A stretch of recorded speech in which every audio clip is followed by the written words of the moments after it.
6 plus 11 plus 16 plus 21 dot dot 71 যোগফল আমাদের নির্ণয় করতে হবে। তাহলে যোগফল আমরা কিভাবে নির্ণয় করতে পারি? তাহলে সাম আমরা নির্ণয় করব কি n/2 into a plus l এই ফর্মুলা দিয়ে।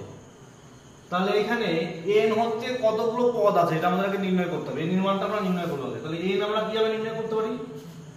শেষ পদ থেকে প্রথম পদ আমরা বাদ দেব আর প্রত্যেকের মধ্যে ডিফারেন্স করব সেটা দিয়ে ভাগ করব প্লাস 1। তাহলে এখানে আমাদের দেখো শেষ ছিল কত 71, তাহলে আমরা কি লিখব 71 আর প্রথম পদ কত ছিল 6 আর প্রত্যেকটা পদের মধ্যে ডিফারেন্স কত করে দেখো সবার মধ্যে 5 5 করে ডিফারেন্স, তাহলে 5 দিয়ে ভাগ করব প্লাস 1। তাহলে এখান থেকে আমরা পাচ্ছি কত n এর মান 14, ঠিক আছে। তাহলে এই ফর্মুলা এবার বসিয়ে দাও। তাহলে n এর মান যদি 14 হয় তাহলে 14/2 আমাদের প্রথম পদ হচ্ছে 6 আর এখানে শেষ পদ ছিল আমাদের কত 71।